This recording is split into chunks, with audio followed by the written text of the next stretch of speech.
Because I can tell you, as somebody who's the child of a penniless refugee, if I wanted to phrase it the way they would want to, if I had been told that I was part of an oppressed group as a child, I would have had a very different life. I wouldn't be sitting here. Welcome to the Nashville Current Podcast. I am your host, Ed Clay, and today I'm very excited to have Robbie Starbuck, who is running for Congress here in Nashville. Robbie, how you doing, buddy? I'm doing well. Thank you so much for having me. You know, I saw some posts on Instagram with you, and I saw there was a Cuban man running for Congress in Nashville. And I said, I got to look into this guy. What made you want to run for Congress here? So, you know, my career background is not a typical one for a politician, which is probably a good thing. But I started out in Hollywood as a director, producer, directed and produced Oscar-winning actors, actresses, some of the biggest music stars. And it was probably around 2012, 2013, where I started to get really concerned. A lot of the signs I'd been warned about as a Cuban American from my own family that came here, because they lost everything in Cuba. And so my entire life, it's like built into your DNA, this sort of BS detector with Marxism, like to know the signs of what's coming. I started to see those signs. And so me and my wife started having these conversations about me coming out and being very vocal about politics. And it was 2015 when I really I jumped out there and I'm full bore. And it did really affect career in Hollywood, and I knew it would coming out, but it's something that was so necessary, you know, with my background. So many of the Cubans I've talked to throughout my life, the older ones, they say their biggest regret was not standing up when they had the chance. And it's just been so deeply embedded in me to be thankful for my freedom and to be thankful that America was there, because I wouldn't be alive without it, you know? And so when this all started to kind of come up, I started to look at what could I do? What could I do to be a difference maker and to help save freedom in America? As we got into the 2020 election, though, I just found myself so disappointed with our representatives that so many of them just didn't have the backs of the people, and they didn't really have freedom at heart. That wasn't what they were fighting for. They were fighting for Amazon or whatever corporate interests that, you know, had sort of entangled themselves in their campaign. And I said, you know, I'm just going to do this because I'm tired of being sick and tired of these people, and I'm tired of being disappointed by these people who come in, say one thing, then do another. So I'm going to go ahead and make this leap, and I'm going to do what's necessary to fight for freedom in America. It's interesting because, you know, right now, when you kind of look at the broad spectrum of what's going on, it seems like people have forgot that. And you're right. We don't need to, I don't agree with a lot of people. But we should at least be able to say it. And it seems like the power has swung over to this giant censorship apparatus. And it's evident. When you say that you see the signs of Marxism and you can kind of sniff it out, give me some examples. Absolutely. So I can give you a really wonderful example, actually. So I don't know if you've ever seen this. I'm going to give you two examples from Cuba and how they relate to America. One is, there's a video of Fidel Castro, and in it, he says, I'm not a communist, I'm a humanist. Mm-hmm. I believe in social justice for all, I believe in healthcare for all, and education for all. Who does that sound like? Right. It sounds like our current progressive left in the country. Yes. Okay? Literally the exact same messaging. Now, here's another thing they did. So during, you know, the revolution, so-called revolution in Cuba, there was a lot of people in South Florida who found it to be really unpopular, were very anti-Castro. And so the Castro regime had this idea to throw up, you know, propaganda pamphlets, basically. Mm-hmm. There was little cards. I've posted them before on my social media if people haven't seen them. They look like exact replicas of campaign material from today from the progressive left. Mm. They say on them, you know, free healthcare for all, free education for all, social justice, you know, these things are marketing materials. Mm-hmm. And so we have to look at this from a lens of the fact that even Castro would not admit he was a Marxist. He would not admit he was a communist until after he consolidated power. Okay? He would say, I'm a humanist or I'm a Catholic. We have this same sort of issue now, but we're actually lucky to an extent because certain groups and people on the progressive left are straight up telling us, like Patrisse Cullors, who was the founder of the BLM organization, straight up telling us, I'm a trained Marxist. I believe in Marxism. Marxism is the goal. They're at least telling us straight to our faces, this is what we want. In Cuba, that didn't happen. It was actually, they knew that that was unpopular, so they stayed away from those words. Here, they're not even staying away from the words. People like AOC belong to the, Democratic Socialists of America too. So like they're not trying to hide it. Right. Yeah, and that's what is interesting to me, because Black Lives Matters was a complicated issue. Very complicated. When it came out. And the suggestion that if you don't support Black Lives Matters was you're a racist. That was it. You're either this or that. If you don't support the organization. Right. And that was the big divide. Is like people were incapable of separating the organization from the idea that you care about and see, Black Americans as your fellow Americans, as your equals. Those two things are not conjoined. They're entirely divorced from each other. It goes without saying, I see everybody, no matter what the race is, as equal in America. And that's part of what makes us so special. That is what makes us so special, honestly. You can't find another place like that in the world. And so the organization is a totally separate entity. And as an organization, we should be very critical of them. They've raised hundreds of millions of dollars, and we don't know where it's gone. Right. But I can certainly tell you it hasn't gone to helping the underprivileged, minority majority population areas of our cities. It hasn't gone there. It hasn't gone to helping them, because I've asked those questions, like, what are they doing on the ground to help people? Well, it's not only that, like, as you were saying, they are actually openly trained Marxists. Yep. I mean, they say that. And when you see the divide that's been caused, it's been very, very divisive. I don't think Black Lives Matters has brought people together, the organization. It's said on their website back in the day, whenever it was the George Floyd incident, the horrible incident first happened, that their goal was to do away with the nuclear family. Yep. With the Western nuclear family. It's clear what their agenda is. And it was really smart. I mean, if you take a step back and, we love America, but if you're like, how do you make a big change in the world? I mean, they're doing it through Marxism. Yeah. They have infiltrated our country. They've infiltrated the people's minds in our country. All of our institutions. Yes, and it's kind of frozen people. Really smart in the sense too, like for white people like me, when you hear that, you don't want to be considered a racist. Yeah. And it does kind of make you more quiet. Freezes you out. Yeah. But wait a second. Once you kind of dig in, no, I'm not a racist. Yeah. I want equality. I want freedom. I want those things that that I really believe in. Yeah. And so I think it's time for people to kind of open their minds with that. Absolutely, because here's the thing. If you want this country to be great, that means you want the Black community to prosper. You want the Latino community to prosper. You want the white community to prosper. You want the Asian community. You want everybody to prosper. That is greatness, And so our goal should be, how can we all work together to make greatness happen in this country? There's something interesting with Marxism, is that it's never happened in a happy country. Never. It's never come to be in a country that was just a happy place. It's always happened as, with tools of division being used to bring it about. And that tells you a lot about what it is, So you're absolutely right, though. They were smart to infiltrate. If you just looked at this tactically, like as if this was an ideological war, it's very smart of them tactically to take over our institutions in the way they did. Because if you think about it now, academia, our media, and entertainment are all controlled by people who lean into the very far left. Sure.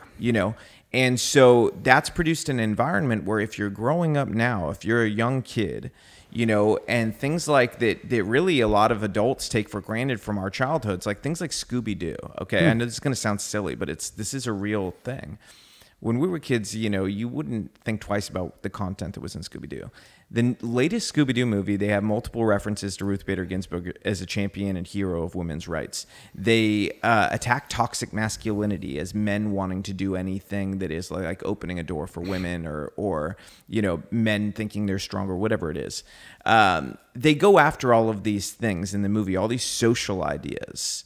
And they, lift up modern feminism as the path forward, things along those lines.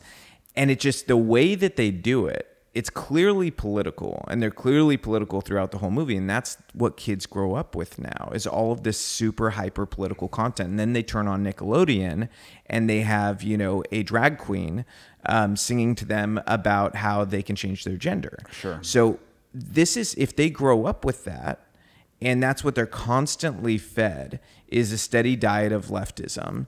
And then they go to school, and at school it's reinforced by their teachers. What do you think's going to happen? Right. I mean, this is something that they've done in every revolution of this sort, every Marxist revolution. They do these same things. This is not new. Right. And I think that's something a lot of people miss. We can't allow it to freeze us out, though, you know, and I think that's something that I talk about a lot, is this idea of being a silent majority is not a healthy thing. Sure. When you're a silent majority, what it means is you're really allowing a very vocal small group of people to control the narrative, control the conversation. Because that's the thing. Do I believe half of our country are Marxists? No. I think there's a very loud minority of people who are super far left who dictate the terms of the narrative and the conversation in this country, and they control power centers that dictate what will happen in the future if they have the power to do so. And that's why it's so dangerous to allow them, with this infiltration they have through the Democratic Party and through all of these institutions culturally, to allow them to have that power. Because right now what this country needs is people who are ideologically firm and standing for freedom. I don't care what you know, if a Democrat is willing to run on that, I'm going to stand for freedom, period. And that's their thing. And we're going to disagree on how you use that freedom, but they're going to stand with freedom all the time. I'm going to be overjoyed to see that that's the new wave that they're going in, but that's not the direction they're going Well, in. isn't it funny though? Because, like, you know, if you break down the last 20, well, actually a lot longer than that, I don't even know, I'd say 30 years. I mean, the Republican Party wasn't the defender of civil liberties. Nope. I mean, I don't know where the ACLU went during the last 18 months. I mean, you might not agree with the ACLU. I always appreciated the ACLU because they would defend the First Amendment. The most unpopular things. Yes. I agreed with them wholeheartedly on standing with these most unpopular things, because it stands with our rights. They've abdicated their responsibility to do that, and their job, and really what people empowered them and raised money for them to do. Yeah. They've totally left it. That mission is gone. Yeah. I'd like, where is the ACLU? My It's God. gone. And you know, I've never seen our country like this, to where, you know, I'm running my companies, and I'm thinking, oh, I might need to get back to Nashville even more and really start pushing, because we might not be around in 4 years, in 6 years, at least as we know it. Things are changing so fast. Yep. You were talking about the programming of the children. It's actually, you were talking about the messaging. It's programming. They're programming 100%. People to think a certain way.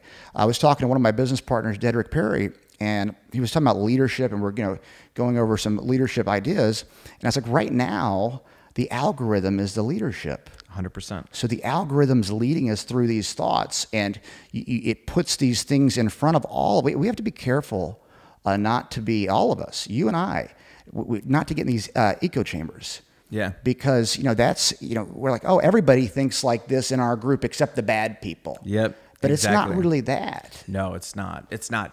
But I like what you said about the algorithms being the leaders, because they're intentionally creating these things to divide us, and I'm very cognizant of that. And that's why I've been very vocally anti-big tech. You know, I gave a big speech earlier this year about big tech, where I essentially said what we would do with them.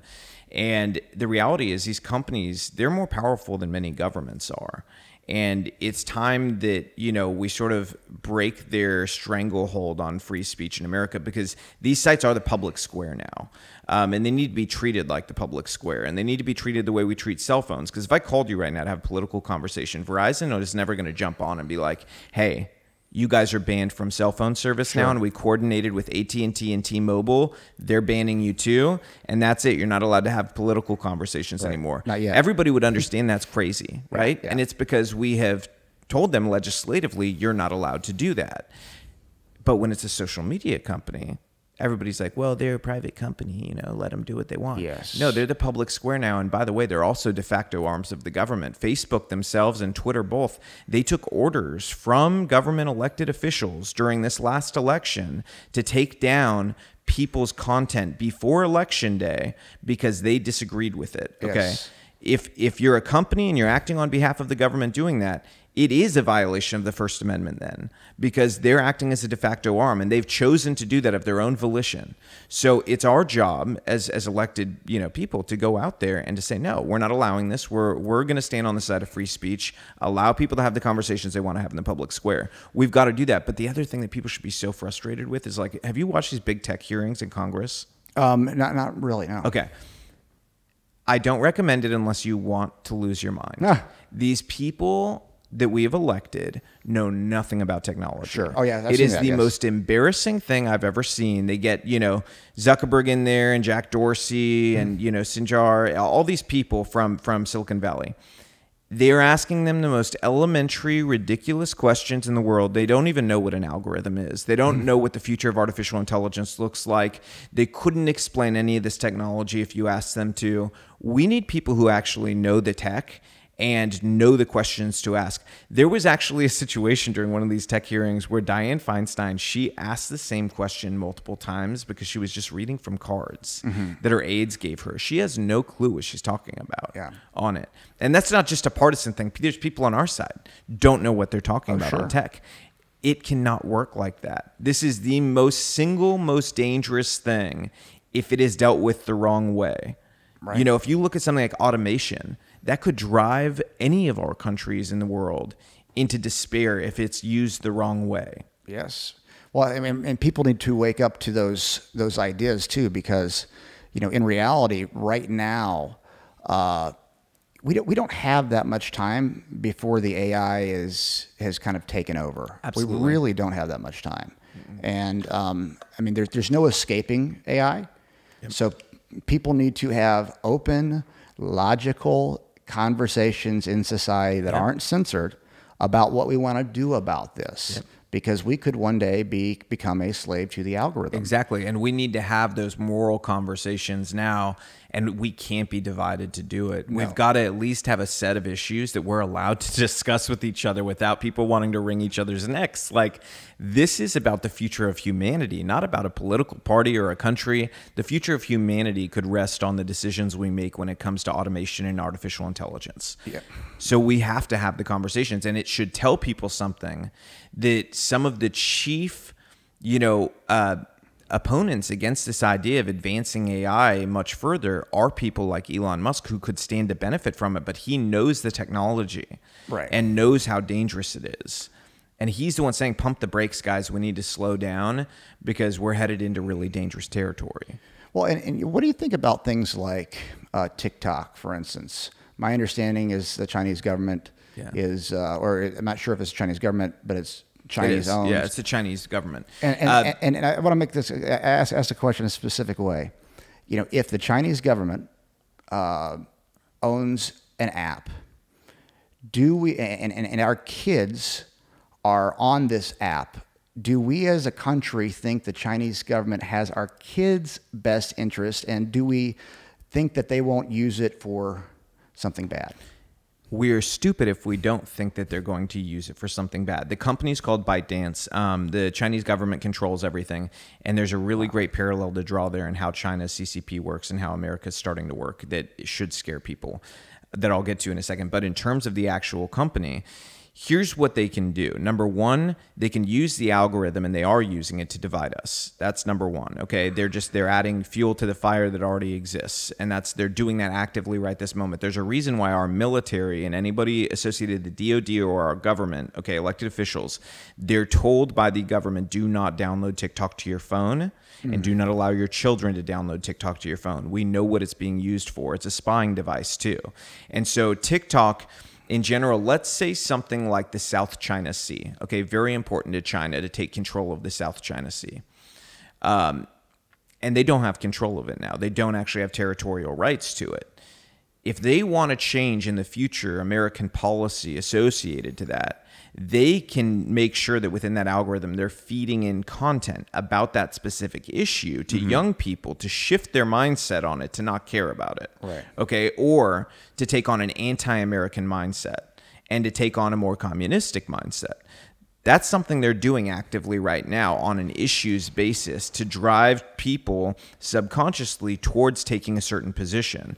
Now, in terms of how their government works, China essentially, they admit they're communist, yes, but they have the veneer of there being companies that are independent.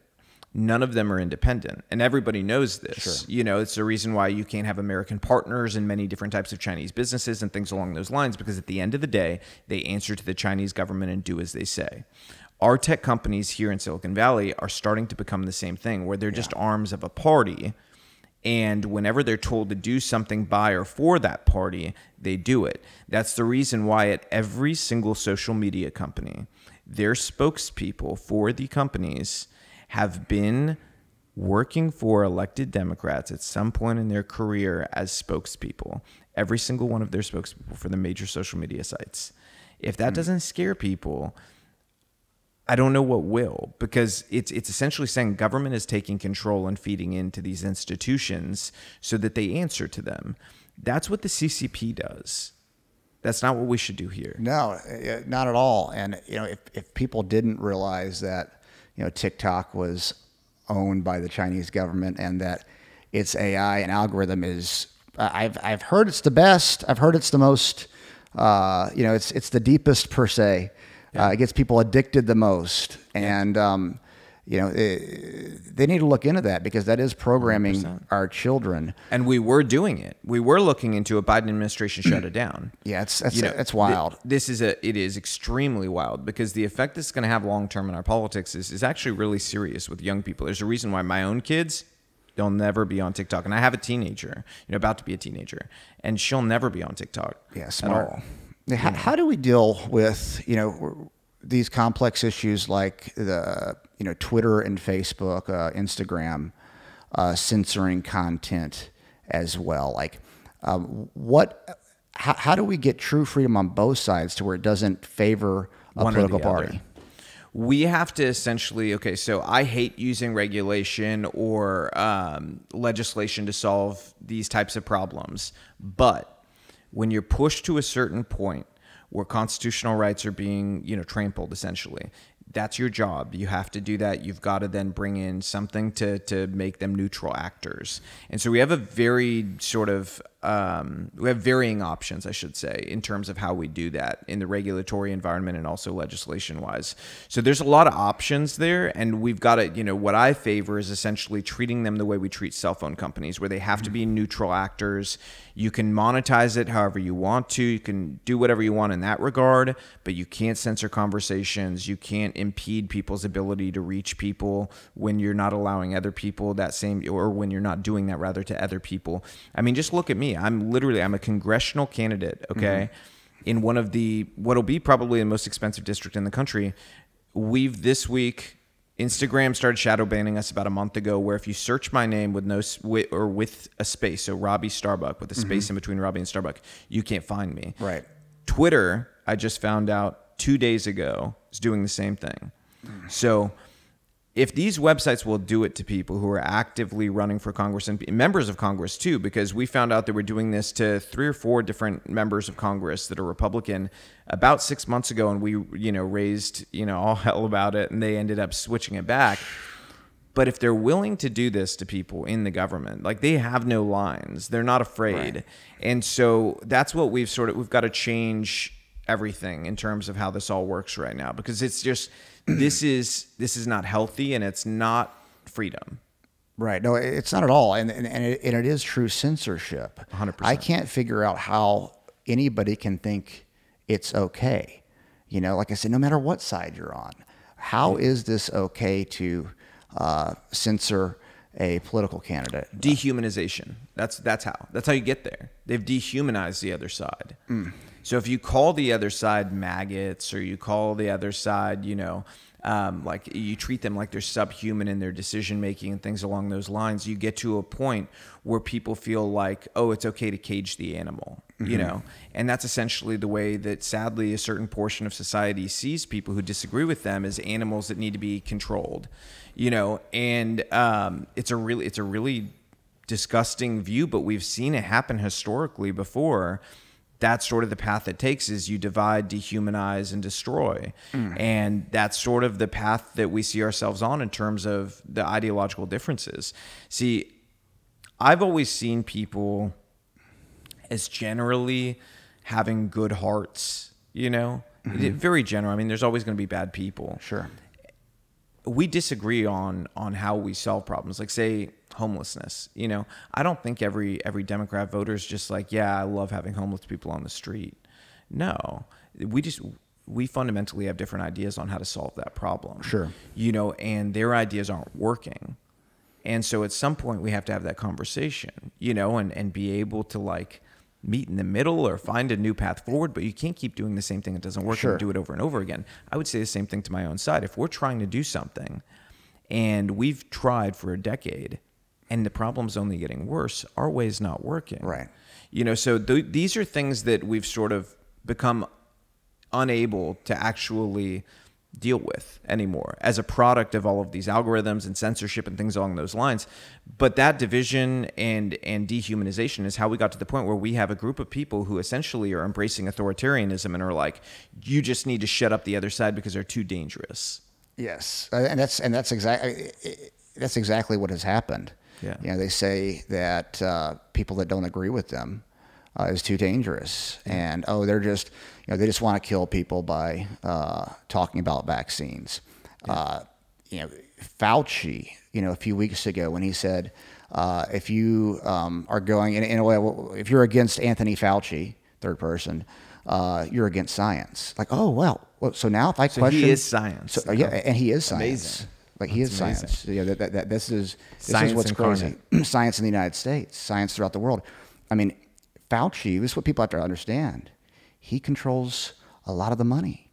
Yep. I mean, he's at the top of the largest government organization that there is that does research. And so he is funding different institutions. They give grants. Yeah. He's at the top of that apparatus. So then, you know, you think about the people that are afraid to speak out because he can cut their funding. If you go against Anthony Fauci, you're going against science. You might not have that grant anymore. Exactly right. And that's what's so scary about this with Fauci to me. I mean, I knew we had a problem, and I was very supportive of Fauci when things were first going down. I've got colleagues that have worked with him. They spoke highly of him. And so I'm like, no, I'm going to give this guy, you know, I'm fully supportive. Yes. He said masks, you know, no need to wear a mask. And then a month later, he came back. And here was my problem with it. He didn't apologize for lying. He just said, I did this for your own good. Yeah. And it seems like, to me, the left completely missed the fact that whenever you lie to somebody like that openly, and you're just saying, oh, I just lied to you, but it was for your own good, you're going to have a large segment of society that stops trusting you after that. Not only that, but resents you because you're treating them like they're stupid. Had he at that point in time said, hey, look, we're having a mask shortage and we really need these masks for critical situations in hospitals right now. Hold tight.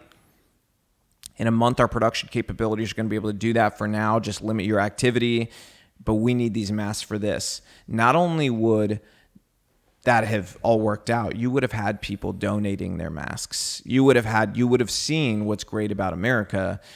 People would have gone and they would have dropped this stuff off. We actually ourselves, I knew what was going on from that. I was like, this is ridiculous. I know exactly what they're doing. We went early on and dropped off all of the N95 masks we had from wildfires before. We went and dropped them off at Williamson County Hospital, you know, because we didn't know what was going on. We didn't know what the deal was. And we said, hey, better safe than sorry for these people. I'm personally not worried. I'm very healthy, you know, and it wasn't like my top concern for myself personally, health-wise. I was in a good place. Felt like there's people, elderly and things like that may need this more in the hospital. But you're 100% right. I mean, lying to people If you sit there and lie to them, they're going to resent you for doing it and treating them like they're morons. Yeah, that's exactly how he started the thing. Yeah. And I've watched him over the last year and a half get more and more bold. Yeah. I mean, right now he's just going off on people. Yeah. The idea that there was a lab leak in Wuhan was complete conspiracy theory, according to the people that are supposed to be our thought police. Oh, I know. I was one of the first people who said it, and they actually censored my first tweet about it, which was over a year ago now, that this was a lab leak. They censored it as disinformation. Now this is the leading theory for where COVID came from. Right. So, but that tells you the danger of censorship. Is I was literally one of the very first people on top of this, and it was not based on just me creating it as a figment of my imagination. This was based on things that I was hearing from very good sources, and they just unilaterally decided, no, this isn't true because God Fauci told us that it's not. Right. That's what's dangerous about this environment. And they've been wrong repeatedly about a lot of different things. Look at the World Health Organization. They said at the very beginning of this, they trusted China. They went out and made a statement in January of 2020 saying that COVID was not transmittable human to human. 1 week later. I said the minute that statement came out, that very day, it was literally like an hour later, I said, do not listen to these people. This is very clearly transmittable human to human, and if you don't think it is, you've lost your mind. We have all the evidence necessary from just seeing videos of how this works. This is the clearest that you can get in terms of there being human-to-human transmission. We find out weeks later, yes, it is, and they never apologized for it. Same thing. None of these institutions apologize for their disinformation, their lies, and then they want to go turn around and censor people who disagree with them. That's how it's a point of lunacy. It is. And you look at the World Health Organization too. I mean, which is, I believe Gates is the #1 funder after the U.S. Yep. After the U.S. And people are so quick to just support and just think, oh, everything is good, but it's run by China. Yeah. Sure, we have some good people in the United States that are working for it, but at the same time, if you have no power, they have no power, and they've been very critical of. I think the guy's name is Peter Daszak, the head of EcoHealth Alliance, that Fauci was actually Fauci's division was giving money to, that was giving money to the Wuhan lab, and they were saying, why is he on this panel to see if the coronavirus leaked from a lab? They put the guy who would have been implicated basically responsible. It's like putting a bank robber in charge of the investigation of a bank robbery. It's like, how does that make any sense? And when that comes out, my friends on the left, I'm like, where are you at? Yeah. We're just looking for consistency in fairness. And fairness. It's obsolete. It seems obsolete. I hope we can bring it back. That semblance of just fairness and looking at things from a very straight on lens, but you look at these organizations, like the UN and the World Health Organization, they've clearly outlived their usefulness, or they need to be dismantled and restructured from the ground up, because the U.S., we give more money to the UN and more money to the World Health Organization than any other country in the world, yet we have almost no power in both of them. Sure. Okay. That's nonsensical in the first place. The UN on the world, in the UN, our Human Rights Council there has Cuba on it, has China on it, has Venezuela on it, it's basically a human rights abusers list. And they're on the Human Rights Council leading how we deal with human rights in the world, okay? We're talking about a country in China where they literally have over 1 million Uyghurs in concentration camps. Right. Cuba, where they're right now jailing people and killing them for opposing the Communist Party, okay? Venezuela, where they're doing the same thing, okay? These are countries on the Human Rights Council, and the U.S. doesn't have the power to get rid of them? Right. And we're the ones funding it. We're the ones funding it. Same thing with the World Health Organization. Tedros, who leads it, he answers to China. He's always been China's lackey, because when he was in charge in Africa, China was funding him directly, not the U.S. And so his loyalty is to China. And we've seen that clearly throughout this. That's why the WHO put out the statement they did about human-to-human contact, because they were covering for China. Same thing with the lab. With the lab, they let China wait months and months and months and months before they ever let anybody look at the lab. What do you think's going to No, happen? there's no way. And if you were to read the statements from the Bat Lady, I don't remember her name, but they call her Bat Lady. I know who you're talking about. You know, their statements were so kind of over the top against, like, no way, how, blah. Ludicrous. It's like, oh, they probably know this happened. You know, then the question is, you know, was it intentional or not? I mean, who gains the most from this? China. China does. People forget where we were in the moment before this happened. Okay, it's important to take stock of where we were right before. China was in the midst of negotiations on a major trade deal that would reset the balance of power between China and the United States. Okay, we're leading into an election where it would decide, would it be another 4 years of a conservative administration that was very anti-China, or would it be 4 years of an administration where they had maybe some friendly people there, like a president whose son is still taking money from the Bank of China to this day, okay, and has an interest in a major investment group in China? Which one sounds more favorable to China? Here's the other thing. Their GDP was collapsing in China for the first time in over 15 years. And so when you look at the economic sort of playing field between them and the U.S., they were also bleeding out manufacturing at that point. And so for them, they're looking at, okay, our numbers are not looking good.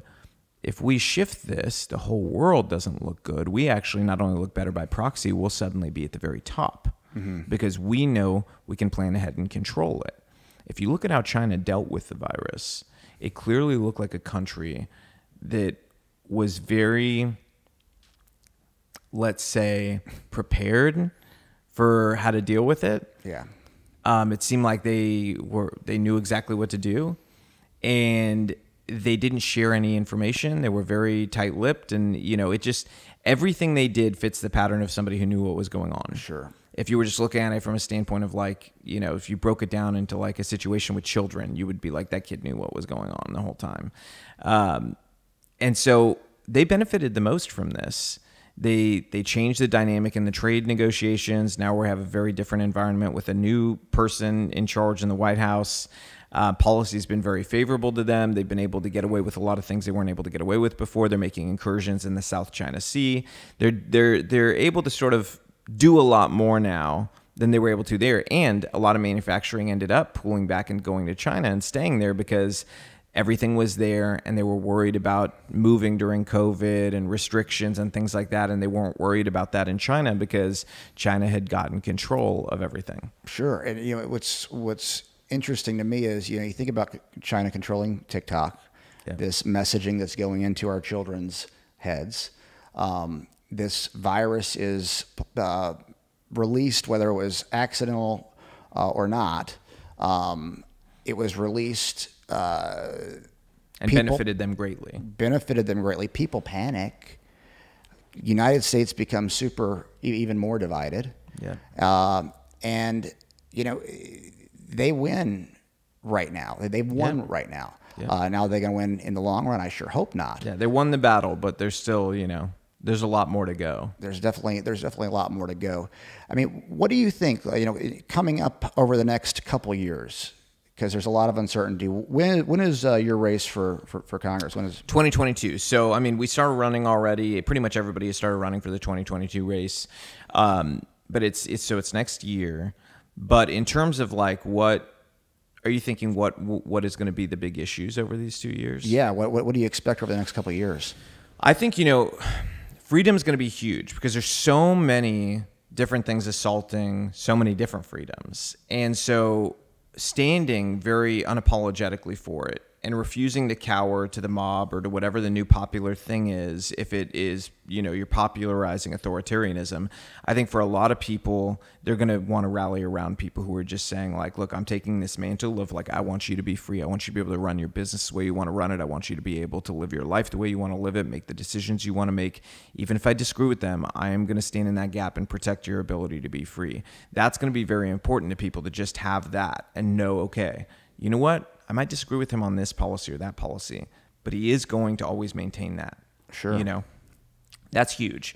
In terms of things that I think are going to be big drivers of the election, I think critical race theory.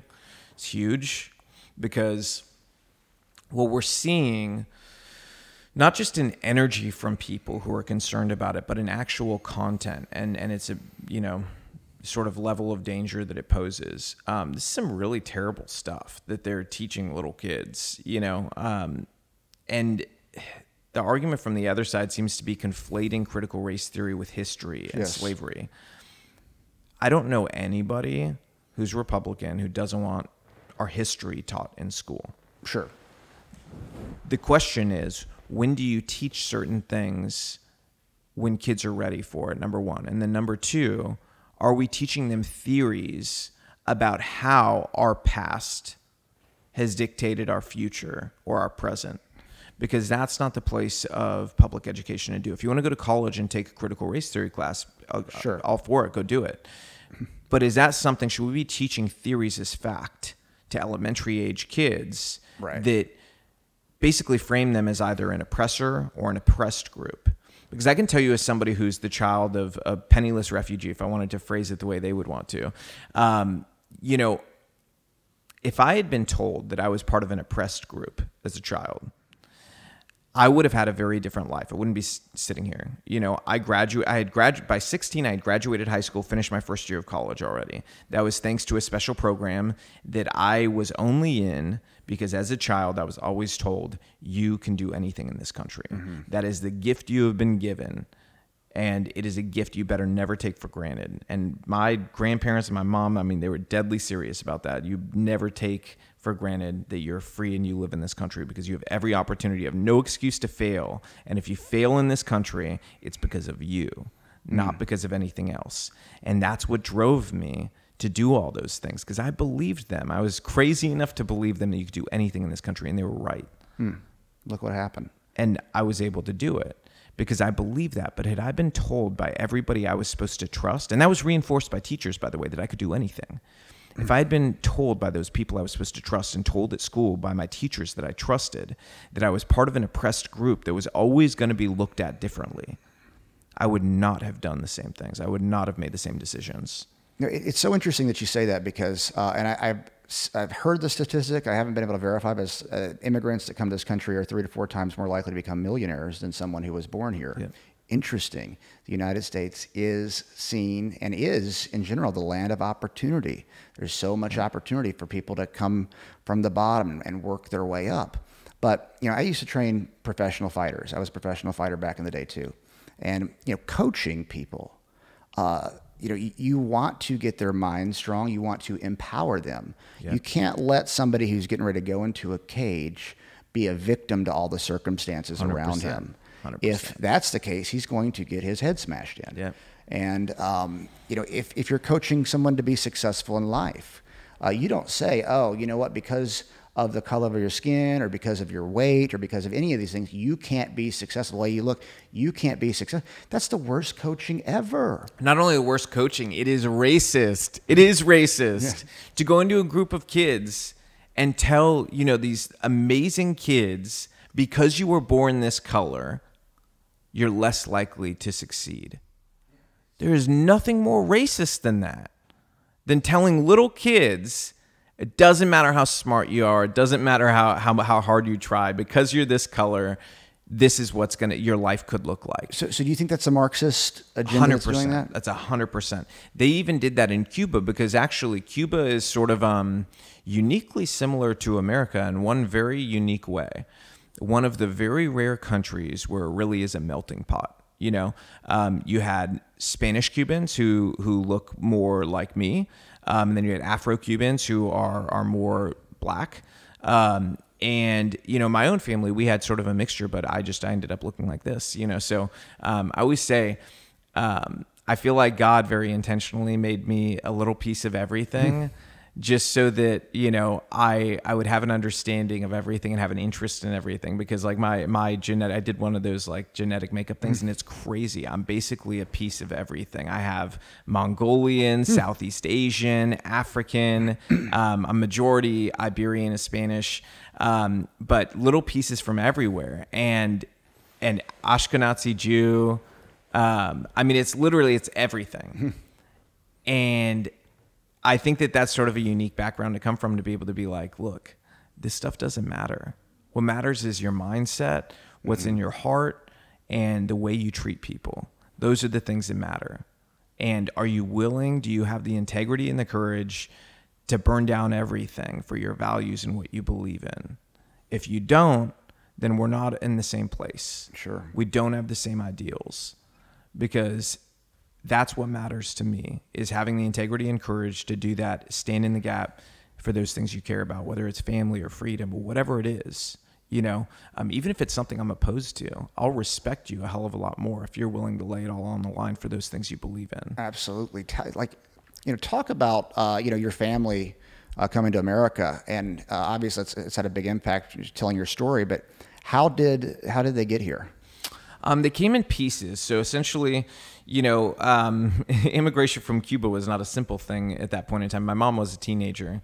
And essentially, when this happened in Cuba, they started seizing property.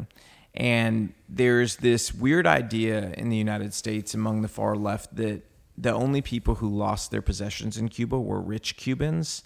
That's not the case. My family was not rich in Cuba.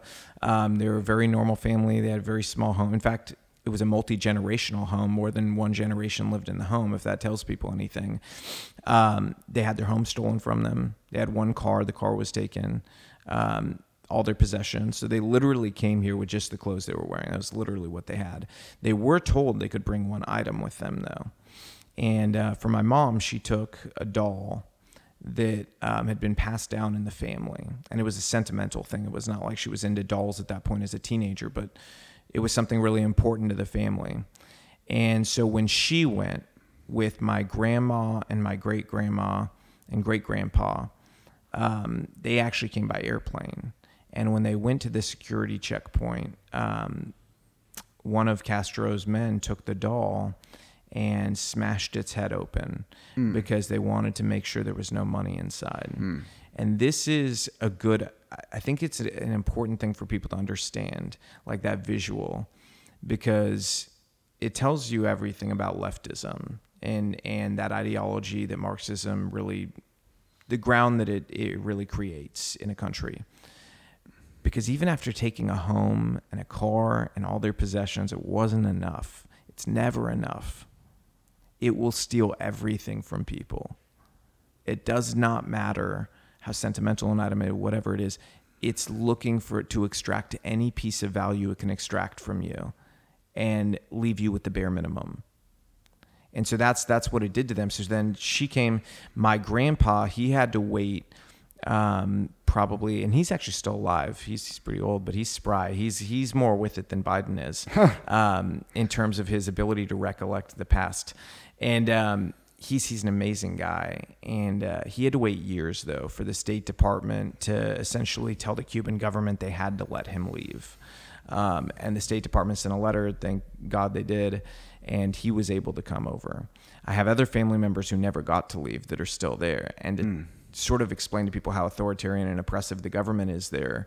I have not been able to speak to them in about 5-6 years because me being outspoken about politics means they can be killed or jailed in Cuba if anybody finds out that they're my family members.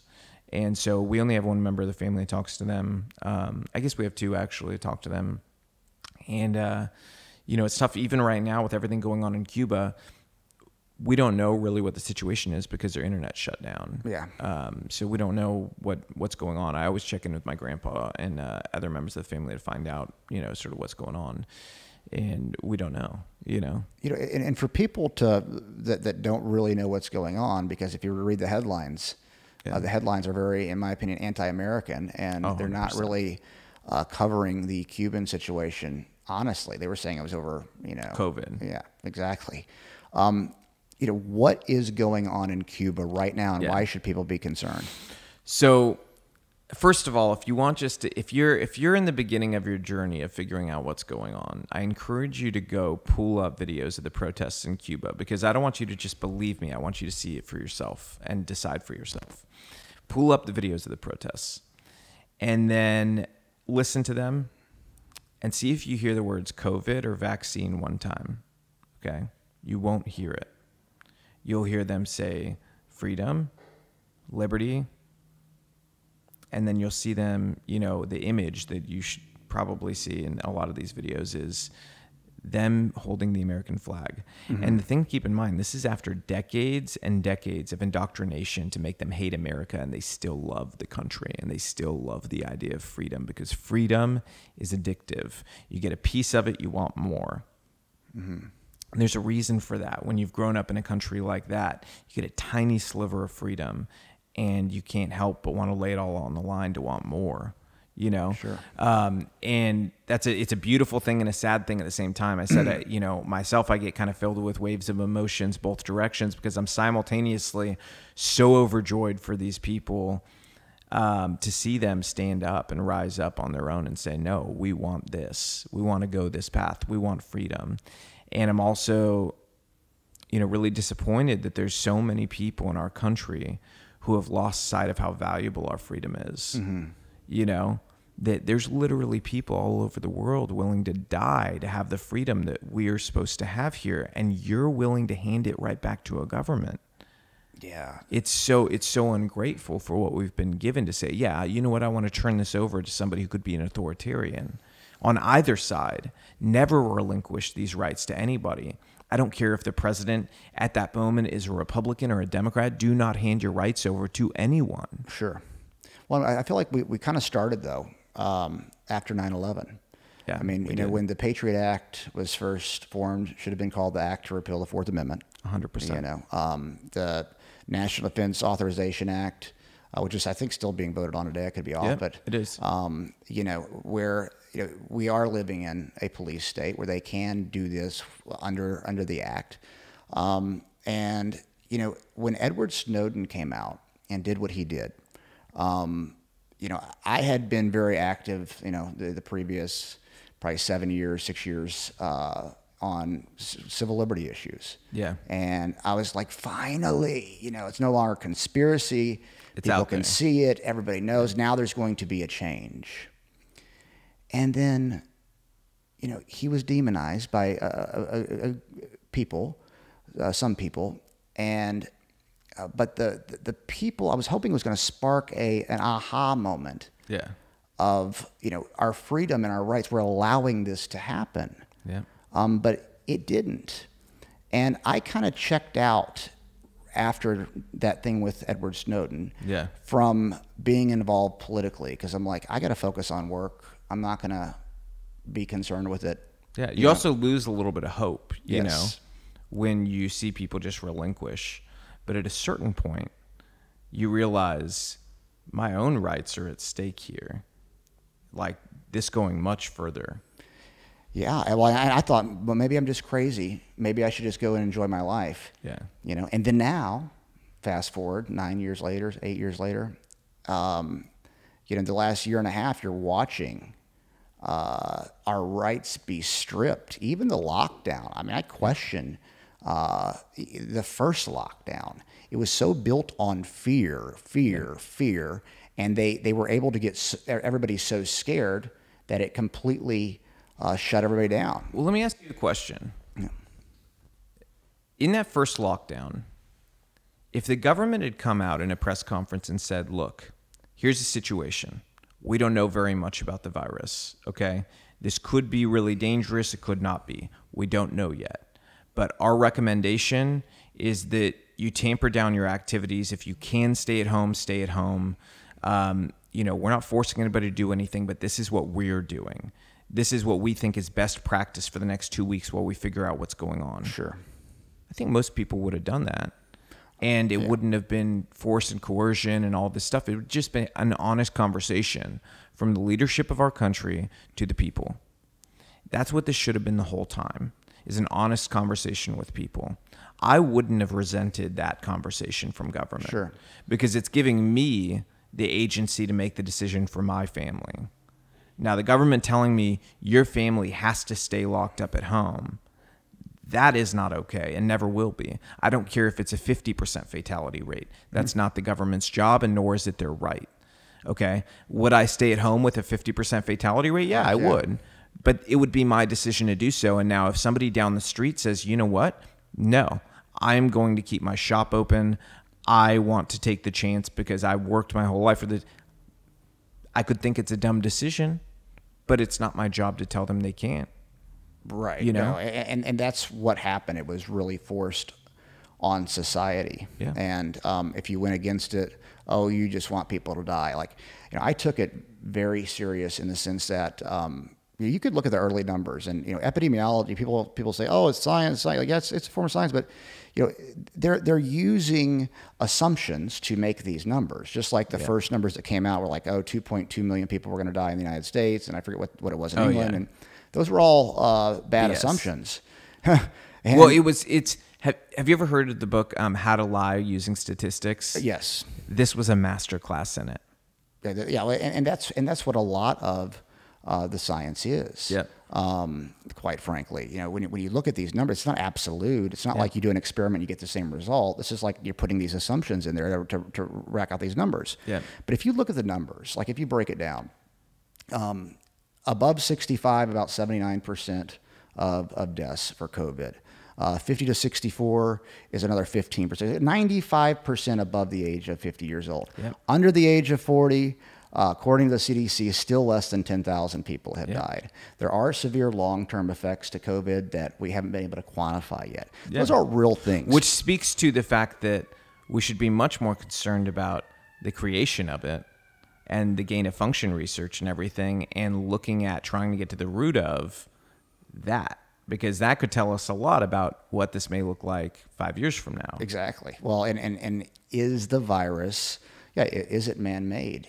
Is it made to be really tough to defend for a long time? Or you have to keep creating vaccines. But that's the narrative that's going out there right now. If you look at the numbers as well, England, highest vaccinated country in the world. Over 85%, I think, have had at least one vaccine. Their numbers are going through the roof right now with the Delta variant. Now, the data is saying there's less hospitalizations and less deaths. That's great. But right now in America, it's vaccinated people. Just in general thought is vaccinated people can't spread the disease. Vaccinated people can't. Yes, they absolutely can. Just look at England and look at Israel.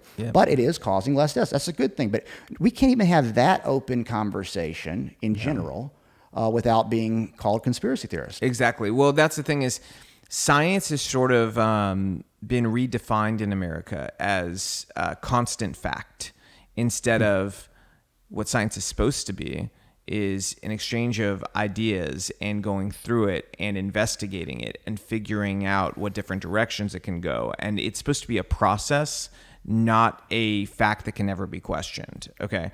If science was just a fact that could never be questioned, we would never have found out the world, is round. We would have never found out that, the planets can spin. We've never found out so many things, because if we just said, oh no, science is what it is, leave it there, you're a conspiracy theorist, we wouldn't have found out so many amazing things, If you look too in the U.S., it's sort of interesting. We stopped tracking breakthrough cases of COVID for people who have COVID vaccines.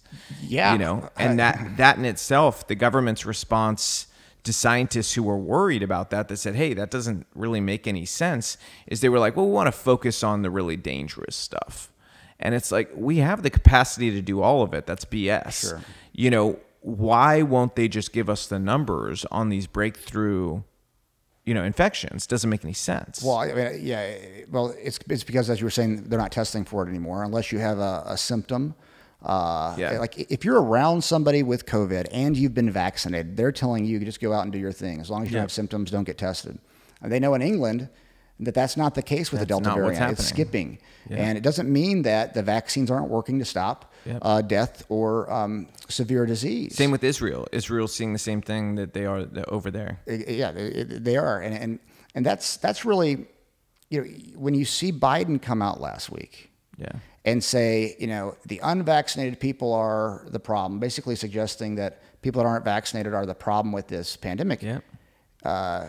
It's not only is it divisive, but it's wrong. It's absolutely 100%. He's 100%. And by their own standards of disinformation, because they came out literally a week ago saying anybody who spreads disinformation on social media should be banned. and that they're reaching out to the social media companies asking them to do this, which, by the way, keep in mind, that would have meant I would have been banned when I had talked about the lab leak theory, and they took that tweet down. Instead of taking it down, banning me for something that I would have been correct about, I just was correct too early. It was not good timing for them, okay? That should tell people something. By his own standard, though, that's just a blatant lie. It's anti-science. And by his own standards, he should be banned from every social media website now, for spreading disinformation. So this tells you how just absolutely bizarre and broken their ideology is when it comes to censorship and science. And we've got to get back to a place where you can have a conversation about science and go through the facts and ask for more. Here's the other thing that drives me crazy, is somebody asking for more safety information does not make them anti-vax. Saying, I'm worried about the safety of something that is a brand new technology that we have never injected into human beings before. I am worried about that. I want to know what it looks like 5 years out. I want to know what that looks like if you have this pre-existing condition too. They're not crazy for having those concerns or questions. And when you treat people like they're crazy for having a question, they're only going to push back harder against it. Yeah. And so it's entirely just bizarre reaction to have to them if your real goal is to get them on your side. Questions are healthy. They're a good thing. Questions are science. So my experience with what's been going on with science, I know a lot of scientists. I get to work with a lot of great scientists. And there are a minority of scientists that don't want to speak out because they don't want to be seen as crazy Trump supporters. Yeah. It's political. Oh, 100%. So we can't ask questions publicly. We can't ask questions even amongst our scientists because they might think that we think a certain way. Yeah. And I think that the population, the American population, really doesn't understand that what they're getting, the information they're getting, is that there's not a consensus. Yeah. Think about that at its base layer. It's basically saying, if I dare to ask questions, people will think that I am a Republican or a Trump supporter. Yes, exactly. That's crazy. That's crazy. That's where we're at. That's man. crazy. That's where we're at. I mean, just absolutely crazy, insane. It's pure lunacy. I have a friend who is a PhD microbiologist. I forget which one specifically. There's kind of an immunologist, a little mixed PhD, let's call it. And for their wedding, people were vaccinated.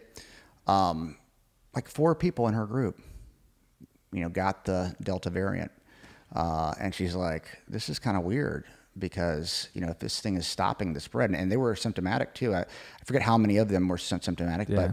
but even that, that was months ago. Yeah. She was afraid. I shouldn't say afraid, but she didn't talk about that publicly. Yeah. And so, it's wild to be at that point.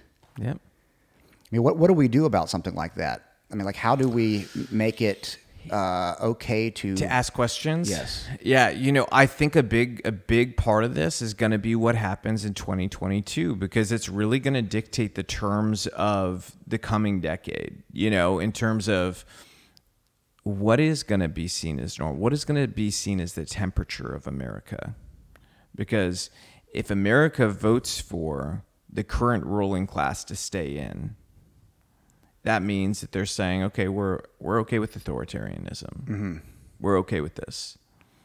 If they're not, and I don't believe they are, and I think all the polling we're seeing privately reflects that, we're going to see a wave of people elected who are very different from the past and are going to be very firmly in the camp of asking questions again and protecting people, not Amazon. That's the other thing, is like, no side is immune from this. This whole idea of going there and you spend more time fighting for Amazon than you do the people in your district. Mm-hmm. I'm sorry, but Amazon doesn't need my help. They don't. They're doing fine. I promise you, they're doing fine. They're doing great. So the people who are not doing great, and there's plenty of them in this district, they need somebody to fight for them. They need somebody to be looking out for how we make this district better, safer, stronger, You know, bringing Amazon here for a second thing, like that's not gonna solve anything here. Sure. We have plenty of jobs right now. We have a problem where people can't get people to come work. Yeah, well, and I guess the other side would say that they're not paying high enough. What do you think of that? I think that it's ludicrous. I mean, the real problem is if you disincentivize people from working, they're not going to work. I mean, if you told me right now, Robbie, hey, I'll give you $500,000 a year to stay home, or you could make $550,000 a year working for me 5 days a week, I'd be like, you know. I mean, obviously, me personally, I like work, so I'd probably choose to work. But most people would choose the 500,000, you know. Mm-hmm. And so if you make, you know, hey, we'll send you a check for X amount, or you could work, you know, an entry level job and make X amount. People are going to pick the other one, even if it's slightly more to go working, because they can do something under the table 1 day a week or something like that. And that's sort of the problem. Is this also incentivizes people doing under the table jobs, which then you don't tax. Sure. You know, and I've heard a lot of that is going on right now, you know, so it creates the wrong incentives. It's sort of like our border, honestly. Our border is the same issue. We have our incentives are just all in the wrong place. You know, people wonder why we have illegal immigration. Well, we just had an election where at the Democratic primary debates, every single one of them said, we'll give you free health care. We'll give you all these benefits. What do you think is going to happen? Sure. I mean, this is about incentives. Your party won. And so the people listened to you, they believed you. In their country, they're not getting free all that.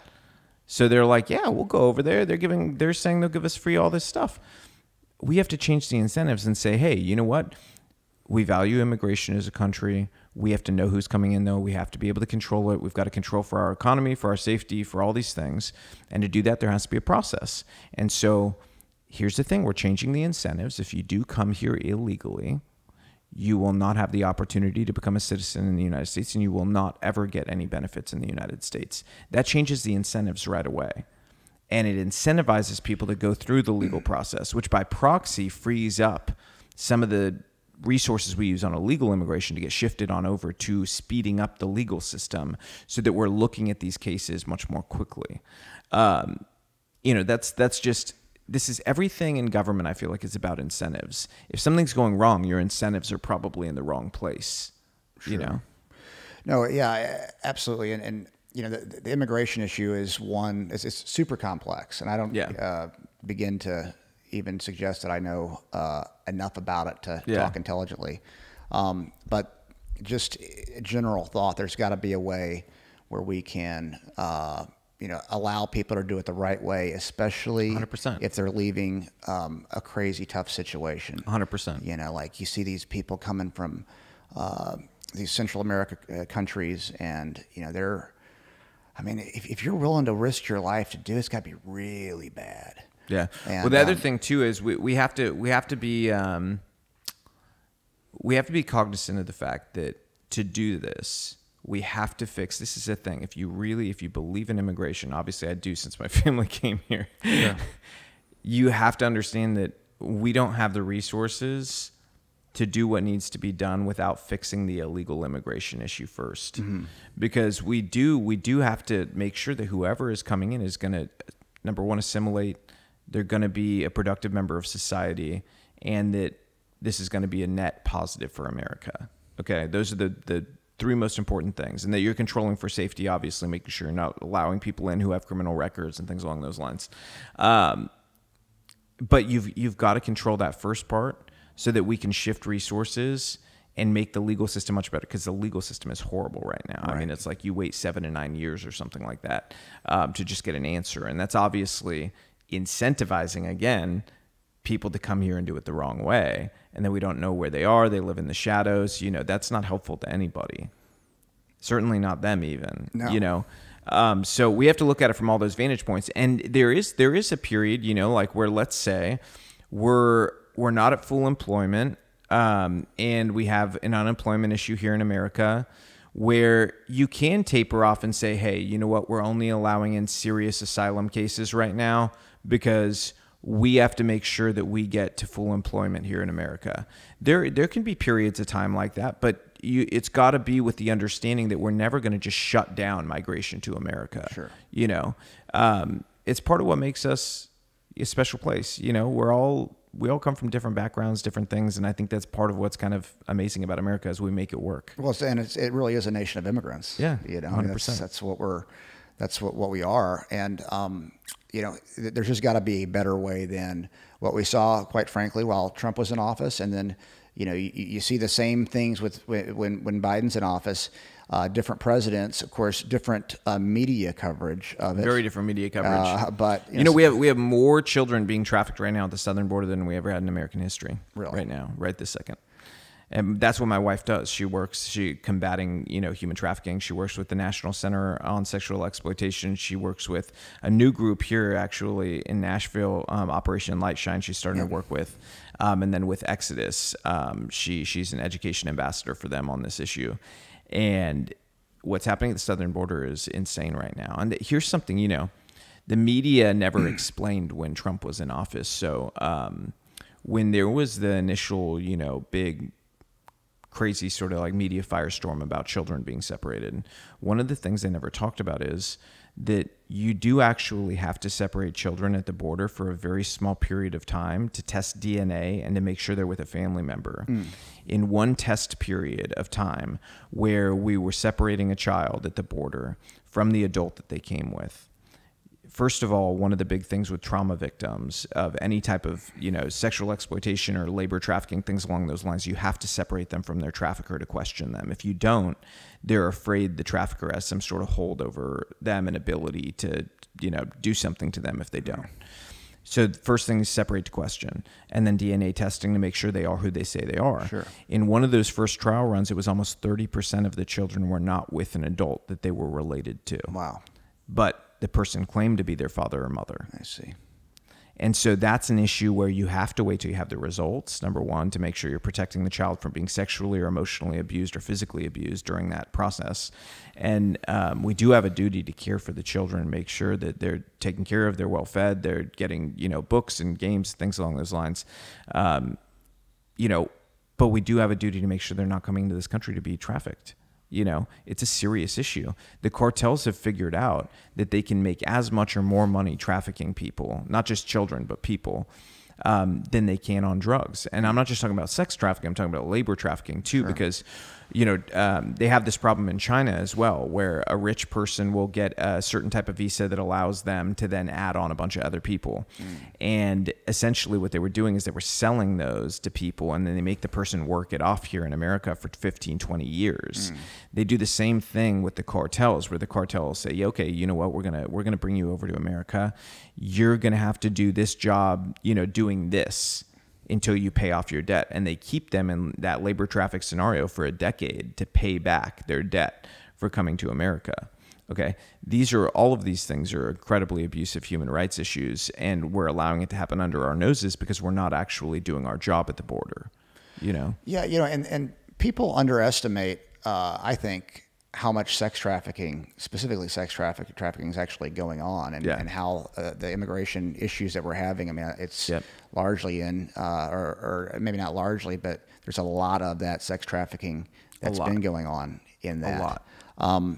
You know, it's way more than people realize. I mean, and even in the United States, I mean, you think about what Jeffrey Epstein was doing. Got away with. That is incredible. Yeah. And then when you break down, you know, and the power and control he had over very, very powerful people, including in government. Yeah, Bill Clinton on his plane. I don't know if you read this, but you know, Bill Gates' wife, or soon-to-be ex-wife, I think is like dropping some stories. Yeah, she raised concerns about, you know, his meetings with Epstein, and that, you know, she had major issues with that as part of the reason for the divorce. Yeah, and it was reported that Bill Gates, one of the richest men in the world, went to Jeffrey Epstein because he wanted to win the Nobel Peace Prize, and he had for his work in malaria, right? And he had Epstein, of all the people in the world he could have got to introduce him to the head of the Nobel Peace Prize committee. He went to Epstein, who then made the introduction for Bill Gates to meet with the head of the Nobel Peace Prize. Surprised me at all. I mean, this is everything in that whole situation is so incestuous. It's the whole situation is so disgusting. You know what's really disturbing too is that it looks more and more like Epstein had a relationship with the federal government too. That he was giving information to the federal government as this all was going on, and is part of the reason why he had such a soft sentence the first time that he had a case against him.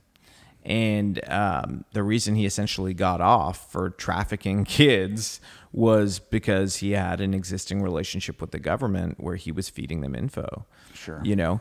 And so, but those friends he had and the people who answered to him and the people whose ear he had and whose money was being given to him, I mean, this is a list of people who run the world. Yes. You know, and that should scare people. It should scare people. And the whole situation, how it played out with him, you know, committing suicide, all of it should scare people. Yeah, I mean, and yeah, the cameras happened to go off, and you know, I'm The not guards a big fell asleep. Yeah, conspiracy theory guy, but everything seems to be. It's called common sense. So out in the open at this point. We used to have common sense. You know, common sense dictates that in a max security prison, the guards don't fall asleep and the cameras don't turn off while somebody commits suicide, and they have no cellie at that time. No cellmate there, you know, and he did have a cellmate before. Okay. All those things don't line up. And then just in the most high profile case in the country. Yeah. In the world. Yeah. And possibly of all time. With all these, possibly of all time, biggest, you know, implications. And, you know, it's pretty telling though. Yeah. You know, and then you look at Gates funding the WHO, you know, all the things that he's been pushing, and it does make me very concerned with, you know, with who's putting out the messaging right now and what is programming people, because, you know, they are pushing a vaccine like crazy. It is very much vaccinated versus unvaccinated. At least that's what they want. So disgusting. I mean, just the idea, and I don't care if this isn't a value judgment on the vaccine. This is a value judgment on decisions being made right now in the programming out there. They're making two classes of people. They're saying one is dirty. One is, I mean, when have we've seen this before in history, when they dehumanize people and make them, you know, into a dirty, sullied group that, like, you know, you don't want to be associated with them, and segregate the two and say, oh, you can go to these events, but these people can't go to this event. You know, this is a dangerous idea, a dangerous direction to go, 100%. You know, what can be done? So we've talked about a lot of different things, but like, what can be done? Not just by you running for Congress, but by people. How can we together actually make a difference right now? I would encourage people, number one, you know, there's times in history where, you know, we're called to do different things. And this is one of those times where we're going to have to do uncomfortable stuff. We're going to have uncomfortable conversations. We're going to have to take uncomfortable risks. And I know a lot of people don't want to hear that because it's uncomfortable, but we've been in the privilege of living very comfortable lives for a while now. And it's one of those times in history where, you know, authoritarianism knocks on the door and you've got to answer swiftly, because if you don't answer right now while it's, you know, figuratively knocking on your door, eventually it will be physically knocking on your front door. And so now's the time to stand up and stand for something, whatever it is. You know, it may be something, you know, sort of divorced from my ideology, but it still in some way stands for freedom. I want you to stand up too. Now's the time to stand up. If you're a Democrat, stand up within your own party. Stand up and say, hey, we've abandoned our actual values. We've abandoned what the ACLU used to stand for. We abandoned standing for freedom. We need to do that too. This doesn't just need to be a one-party thing, you know. But on my own side, I would say just be as active as you can be. Try to get people elected who stand for the right things. Ask politicians hard questions. If they give you political answers where they beat around the bush and won't answer your question, they're probably the wrong person. Sure. They're just trying to get elected. The other thing is, I would encourage people to look for reluctant politicians. You know, if you look historically, all of our best politicians have been reluctant ones. Like, I never wanted to do this. This was not a life dream of mine to run for Congress. You know, I'd be much happier living on a farm. Everybody leave me alone. I want the government to leave me alone. I just want to live my life with my family and have, you know, enjoy these freedoms and this beauty of Tennessee. But life throws you curveballs, you know, and when you feel like people need to stand for something, you got to do something. And so we need people like that who could be doing something very different with their lives, but are choosing to do something for their country and do something for the people in it. The more we do those things, the better. But so giving your time, giving your money, making sure you're engaged and know what's going on. Don't ever let, you know, this is the thing with programming, and they call it programming for a reason when you watch TV. They intentionally try to create an environment that overloads your senses and makes you feel like you just can't take anymore. They do that so that you shut down, shut off from reality, and you stop taking in information. And you instead go to things that'll numb you, you know, like reality TV or, you know, just things that are kind of mindless. We can't let that happen. As irritating as it can be, you've got to stay engaged and know what's going on, because this is a critical period of time that will decide whether or not they're able to shift us into the next stage of this sort of power grab. Now, when did you decide you were going to run? I mean, it was, to be perfectly candid, it was actually not long ago. It was really after the 2020 election. I was looking at just the environment and the representatives and the way people were behaving, and I was like, I'm just so tired of these people failing to do their jobs. Mm-hmm. And they all give these answers that treat everybody in this country like they're morons. Yeah. I'm tired of seeing people condescend normal people. You know, our district, our state, our country is not filled with stupid people. Okay. As much as people like to say, oh, people are this or people are that, the vast majority of people, they understand what I'm talking about throughout this interview. Oh yeah. You know, I'm tired of politicians treating people like they can't, you know, and that's something that we've got to change. So that was it. It's just, I'm sick of them. So you're ready to fight. Yep. You know, and I hope people can relate to that, because no matter what side you're on, right or left, yeah, it really is, you know, standing up for what you believe in. At some point saying enough is enough. And just having normal people that say, you know what, I didn't want to be a politician, but I've got to do this for my kids, my family, my country, what I believe in, and you know, really take a stand. So thank you for that. Thank you. And you know, for other people out there, you know, get involved in the process with Robbie. I mean, how do people support you and get involved in your campaign? Starbuck2022.com. So if you go to Starbuck2022.com, you can sign up to be a volunteer. You don't have to live in the state of Tennessee because it's a national race. If you want a phone call and things along those lines from out of state, you can. So you can sign up to volunteer there or donate. Donations are huge. I mean, obviously, this is marked to be one of the most expensive House races in the country. So we're definitely going to need that. But those are the number one ways you can help. But then also spreading the message, you know. If you go to the website or you go to social media at Robbie Starbuck on any of the social medias and you help spread the message, that's incredibly helpful too, because the more we reach more people, you know, I think honestly, one of the biggest advantages we have is being able to reach people, you know, and so turning those people on social media into people that we're able to reach even outside of social media is really key. Awesome. Well, I appreciate you coming on the podcast and having a conversation. I hope as you know, time is going on with this campaign, we can do it again. And that'd be awesome. Have open dialogue about, you know, complex issues. Yep. That's what America is about. Freedom 100%. of speech. 100%. And you know, afterwards, you know, let's go with the assumption that we win this thing. You know, it's important to have people also hold you accountable. Absolutely. And that's the other thing people can do to help is hold me accountable. And I hope people would do that more to our current politicians, because they need it.